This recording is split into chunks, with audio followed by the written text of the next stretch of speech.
What is up, ladies and gentlemen? Hope you all had a happy 4th of July. This is going to be me talking about my thoughts on this year's Money in the Bank, one of my favorite WWE pay-per-views, premium live events, PLEs. It's always going to be a pay-per-view to me. I don't care even if we don't really pay for it anymore. We pay for it $10 a month. But yeah, hope you all had a happy 4th of July. I did because it was my birthday. I turned 32. I keep forgetting how old I am, and I have to ask my wife just how old I'm turning.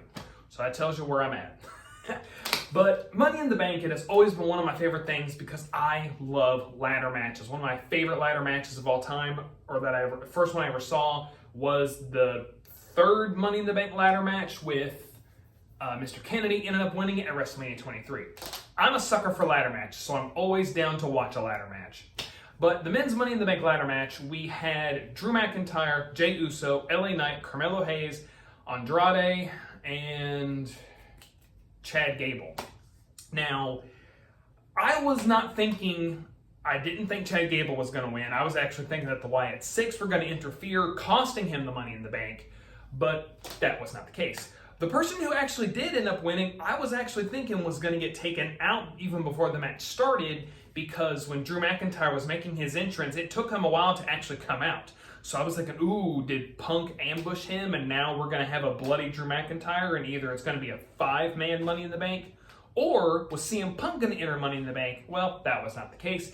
Drew McIntyre is our Mr. Money in the Bank, and, well, it makes sense and it furthers the story, and oh boy, it was a doozy. So the men's Money in the Bank had a good ending. The person who it makes the most sense for story-wise did end up winning, even though I really was hoping that main event Jey Uso was going to be the one to walk away with the briefcase. So, very sad, but it makes sense. So after that, we get our first out of 2 title matches. The, at the moment, reigning Intercontinental Champion Sami Zayn defended his title against the young, upcoming Braun Breaker. And I was really thinking that they were going to give it to Braun because he's been just destroying everybody. He threw Ricochet like a lawn dart into a car, and he's just been a dominating force, like just running and just spearing everybody to death. So I was thinking, yeah, Sami Zayn, your Intercontinental title reign is over. But I do keep forgetting that Sami Zayn is basically the Rocky of WWE, and I'm all for it as long as they keep having him win in certain ways. I was really thinking that maybe Braun's going to end up costing himself the match by maybe him running and Sammy jumps over him and knocks himself out, and Sammy's able to hit the Helluva Kick with the 1, 2, 3. But no, he was just able to hit him with the Helluva Kick, 1, 2, 3, bam. He did make Braun look very strong. They did say how Sammy learns how he fights, and they also talked about how when Braun was going for a shoulder charge, on Monday Night Raw, he ended up ramming himself into the stairs, but they said he learns from his mistakes. So I do actually think if they give Braun another chance at the IC title, he is going to be the one who takes the title away from Sami Zayn. I don't think Chad Gable's going to have anything to do with it anymore, but I could be wrong. But pretty good match. It made Braun look very strong. Sami ended up retaining his championship, and I hope that there's more to come between these two. So then we actually get a very interesting segment from a surprise appearance by John Cena, and him saying that this is going to be his retirement, and I was thinking he's retiring now. But it seems he's actually taking the Sting route, and he is actually going to make the year 2025 his last year. 2025 is going to be his last year at the Royal Rumble, his last Elimination Chamber, and his last WrestleMania. So from that, I do believe that WrestleMania 41 is going to be John Cena's very last match, and I don't know who it's going to be against. Be awesome if it was CM Punk, because CM Punk wants to face him one more time. But yeah, this is going to be John Cena's last ride, and he's earned it.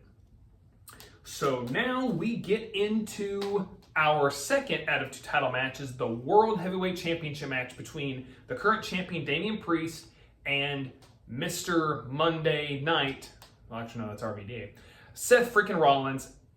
They are fighting for the World Heavyweight Championship. And I was honestly wondering, was Judgment Day going to interfere in his match? Because they did a close-up of Drew, and Drew was like, yeah, okay, we'll do what you say. We'll stay at your business. I was really thinking that he was going to maybe cost Damian the title, or something along those lines, or maybe Damian was going to lose, and then they were going to have basically Finn come out and be like, told us to stay out. If we were there, you could have still been champion. But no. The interesting premise with this match, and I will say this was probably the most interesting match of the night, was they introduced a thing of paranoia in the match, because the Monday Go Home show for Money in the Bank, Drew said, if I win, I'm going to cash in that very night. So they had like this very interesting premise of both Seth and Damian like looking down the ramp like, okay, all right, are you coming? Or, oh crap, where are you? Are you coming? And then you have Seth like, come on, Drew, come on, let's do this. And Drew does eventually end up coming down, and he does end up cashing in, and this is a full cash in. This isn't like when Austin Theory was coming in and cashing in, but it got interrupted. No, he cashed in his Money in the Bank contract. And, well, old habits die hard, because CM Punk showed up and decked him with the title, and Drew was the one who got pinned by Damian Priest. WWE has already sold me on this. I want them to have a match so bad. They have announced that they are bringing back their old pay-per-view, which has not been around for 20 years, to the date yesterday. Bad Blood is coming back in October. And does anyone have a DeLorean? Because I want to borrow it so I can just hop in, go watch the match, and I can come back here and give you the very first ever time-traveling wrestling video. Please, someone give me a DeLorean. Let me know in the comments below if you actually have a DeLorean, because that would be awesome. The one I have is way too small. It's a tiny collectible. I need a real DeLorean. But, so yeah, I was like, oh gosh, I want to see this match so bad. I'm hoping that we finally get their first match at SummerSlam, because I don't think I can wait till October for Punk and Drew to just go at each other. So that was a very interesting premise. They did it to him again. Now we get to the women's Money in the Bank ladder match. And I had only two people winning this match. Either Tiffany Stratton, because we all know it's Tiffy time. It's been Tiffy time for a while. It's Tiffy time. Or, I cannot remember her last name. I cannot remember her first name, Valkyria. But her or Tiffany Stratton was the ones I was hoping to win Money in the Bank. But WWE did something interesting, and they introduced the fact of maybe Chelsea Green possibly being the person who wins. They made her the most interesting one. The fact that she has a fear of heights, and she is in a Money in the Bank ladder match. And the beginning of the match, all the other girls are outside of the ring like grabbing ladders, fighting each other, and she's only one of them. Okay, I'll try and jump for it. Let me use the ladder and actually try to knock the briefcase off. They made her story so compelling. I was like, oh, I kind of want her to win. She's afraid of heights, but dadgummit, I kind of want her to win this. But that's unfortunately not what happened. She was very close to winning, and then Tiffany Stratton came in and pushed her over, and she went through two tables, and I forgot that they put them there. I was scared for her life. I was like, oh my gosh. But she went through two tables. She's fine, at least I hope. But yes, Tiffany Stratton is Mrs. Money in the Bank. She is Tiff in the Bank. I don't think that's actually what it's called. But it is Tiffy time. It is about time she has gotten the women's Money in the Bank briefcase. That thing better be pink on Monday Night Raw when she shows up, either on Monday Night Raw or SmackDown, whichever one she's on. That briefcase better be Barbie pink. That's what everybody's been clamoring for. Give us the Barbie pink briefcase, please. And it is now time for the main event, the six-man tag, the American Nightmare Cody Rhodes and RKO, which is just what their tag team name is called, against the New Bloodline with Solo Sikoa, Jacob Fatu, and Tonga Loa, or Tama Tonga, one of the two brothers. But before this match, I really wanted to see, okay, what kind of wrestler is Jacob Fatu like? They keep talking about how vicious he is and stuff. I went and found a match of him in MLW, and wow. I believe him as Solo's enforcer. I believe him actually more of an enforcer than Solo was. I believe that Solo is vicious, which is why he's the head of this new vicious bloodline. But with Jacob Fatu, I'm just like, I could actually see him just for no reason going off the rails.